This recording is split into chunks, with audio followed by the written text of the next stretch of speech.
Bravo les Bleus. 28-13. Premier test gagné.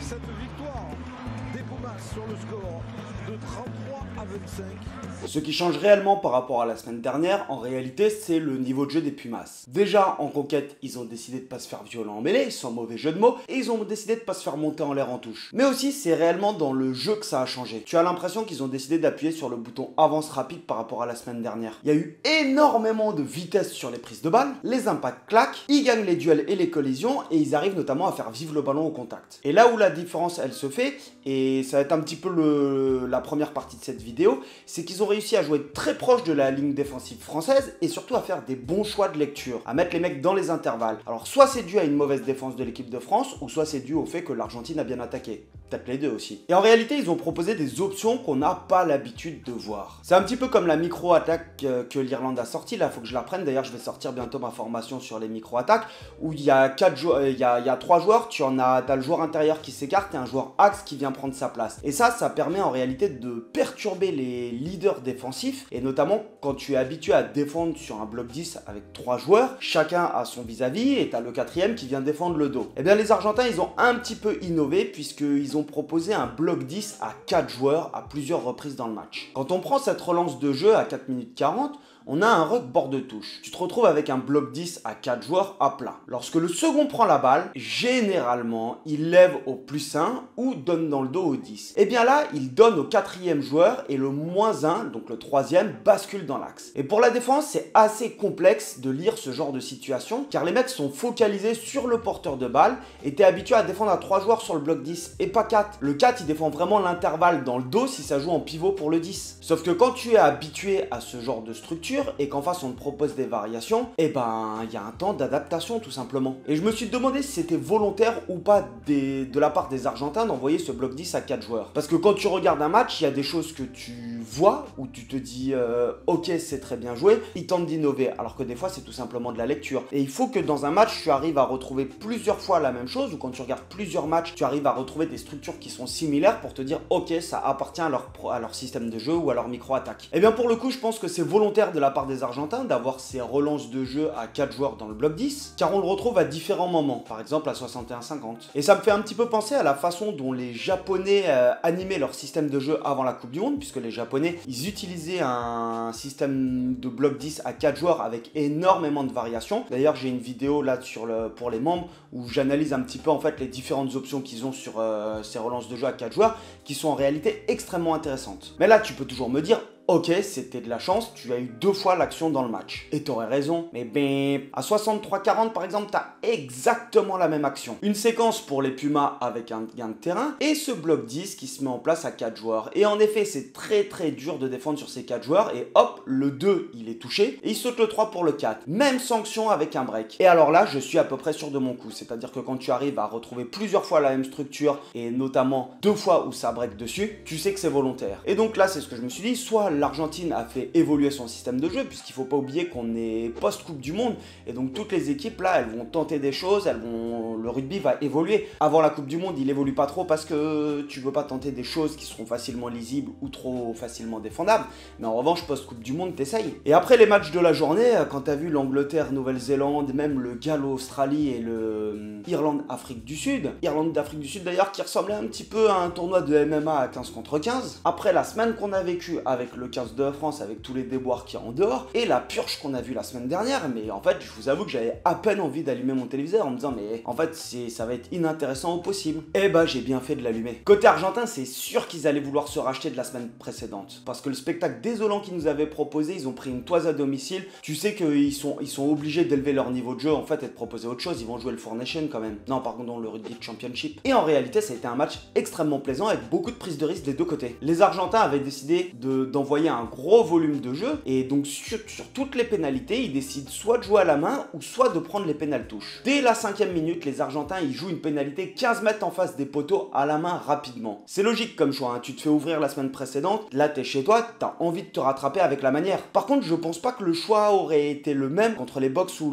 l'Irlande, et c'est là où tu te dis, ok, tu joues l'équipe de France qui est quand même diminuée avec beaucoup de ces cadres qui sont pas là, tu te permets de le faire. Mais pour avoir un beau match de rugby, il faut faut avoir deux équipes qui ont envie de jouer. Et ça a été le cas parce que t'as Serein, c'est un sacré joueur quand même. Franchement, il nous a manqué à la Coupe du Monde. Et il va jouer vite une pénalité à la main. Et en réalité, je pèse mes mots parce qu'il ne la joue pas vite la pénalité. Il la joue tout simplement. Parce que l'arbitre, il siffle à 6 minutes et 11 secondes la pénalité contre l'Argentine. Et là, Serein, il te met le ballon sous le bras. Comme ça, comme s'il allait en touche. Et ça veut plutôt clairement dire, ok, on va pas la jouer. Alors pourquoi est-ce que ça marche si ce n'est pas joué rapidement? Les Français, ils sont en train de subir la loi de l'Argentine là depuis 5 minutes. Ils ont subi une énorme séquence dans leur 22 mètres défensive et ils finissent par récupérer le ballon. La logique voudrait que tu sortes de ton camp, t'as une pénalité, va prendre une touche chez l'adversaire. Sauf que si tu as 15 joueurs qui ont ce raisonnement en défense et qui tournent le dos pour se replier, pour anticiper le fait que tu vas aller en touche, bah t'as 15 joueurs qui regardent pas le jeu et qui avancent en fait un petit peu en quinconce. Et donc quand Serein il s'en aperçoit, et ben il joue à la main même après 7 secondes et le fait que l'arbitre est déjà sifflé depuis 7 secondes. Et honnêtement elle m'a séduite cette équipe d'Argentine parce que sur la première mi-temps,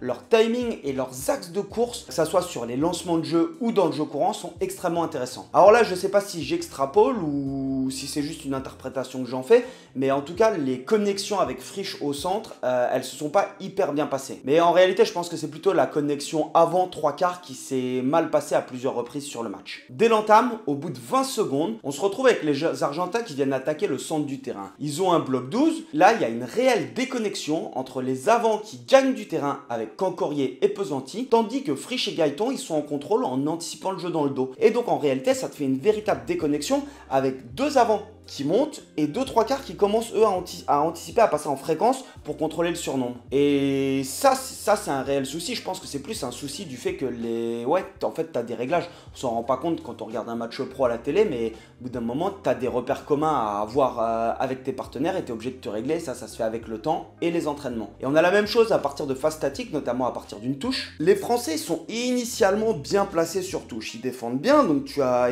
en effet le premier défenseur qui met une grosse pression sur le 10, mais la ligne elle tient. Et puis derrière en fait t'as Jordan Joseph qui décide de ne plus défendre l'intérieur du porteur de balle alors qu'il doit être sur l'intérieur normalement et il sort sur le porteur. Et là t'es sur un lancement de jeu, tout est rodé, les axes de course ils sont parfaits et du coup t'as une remise à l'intérieur et break. Et encore une fois on se retrouve avec Frisch dans l'histoire puisque c'est la connexion entre Frisch et Jordan Joseph qui du coup ne se fait pas, où t'as Jordan Joseph qui vient sauter le vis-à-vis de Frisch. Alors malheureusement pour les Argentins ça se termine par un en avant, une contre-attaque française et un essai. Et même chose au niveau des axes de course, à la 26e minute, on a aussi toujours une touche avec une prise du centre. Et là, ce que je trouve extrêmement intéressant, c'est le 10 et le 14 qui occupent l'espace du coup en étant toujours orienté vers le ballon. Et au moment où le 10 prend la balle, le 14 redresse juste sa course et attaque fort l'intervalle. Il n'y a même pas de micro-break, etc. C'est très bien défendu, mais c'est pour vous dire à quel point ils ont réussi à jouer très proche de la défense et dans les intervalles. Alors ouais, on met un essai en première mi-temps sur contre-attaque, mais à part ça,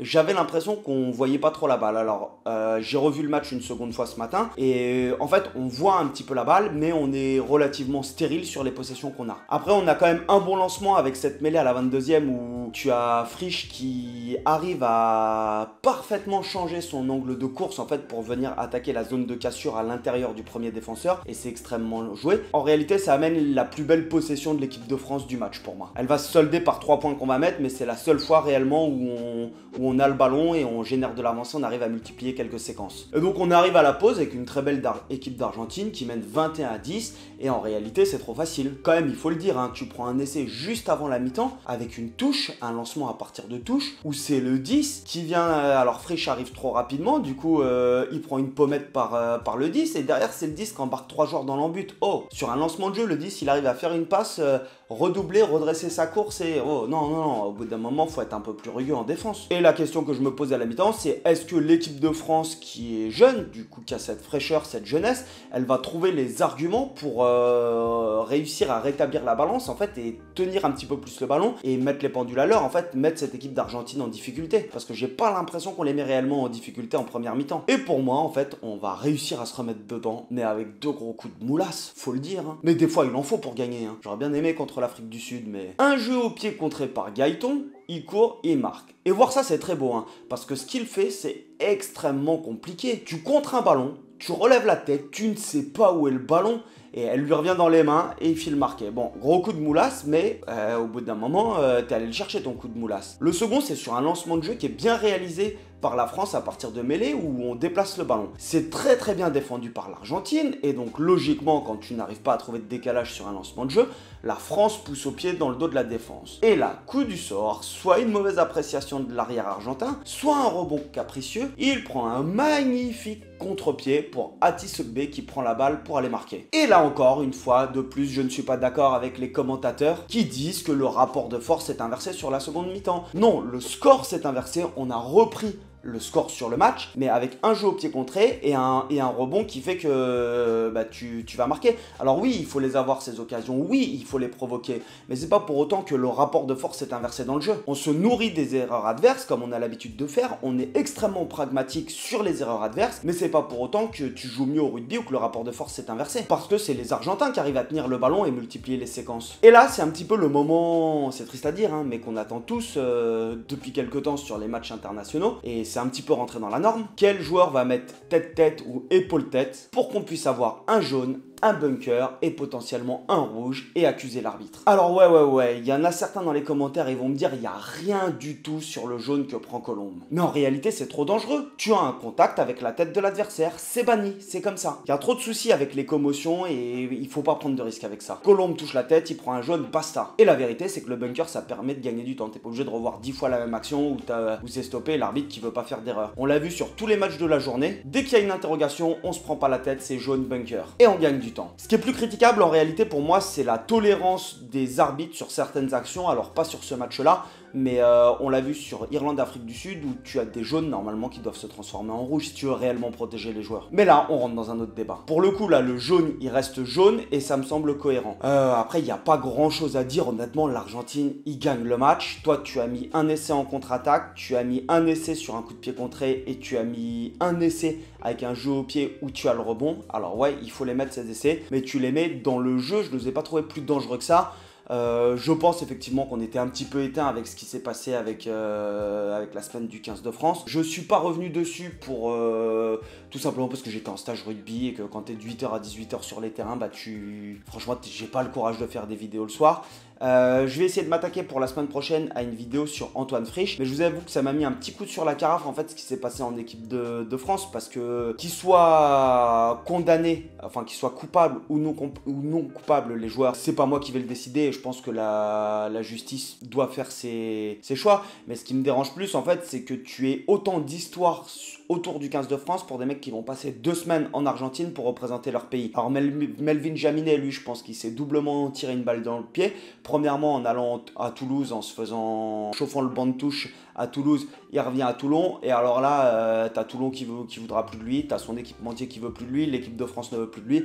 Il ira se refaire la cerise en Pro D2, tant pis. Et pour les 2 autres joueurs, en réalité, ce qui me dérange, c'est que t'as l'impression de revenir 10 ans en arrière quand t'as Bastaro qui avait mangé une tape de nuit. Sauf que Bastaro, ça s'était arrêté à une tape de nuit en fait qui s'était mangée. Là, tu as quand même des accusations très graves. Et ouais, les mecs, ils ont le droit de décompresser, etc. Mais apprends à te protéger aussi. Tu es pas dans un cadre loisir touristique. Tu es dans un cadre en fait de tournée où tu représentes l'équipe de France. Et alors oui, tu laisses des libertés aux mecs. Au bout d'un moment, je dis pas que c'est la colonie de vacances parce que je pense sincèrement que c'est pas la colonie de vacances. Mais les mecs, s'ils sont pas capables d'aller boire une bière et de rentrer chez eux à 1h ou 2h du matin, tu vois, ou 3h du matin, là tu rentres quand même dans des trucs où les mecs ils quittent la boîte à 5h du matin. À mon avis, ils doivent être en PLS, etc.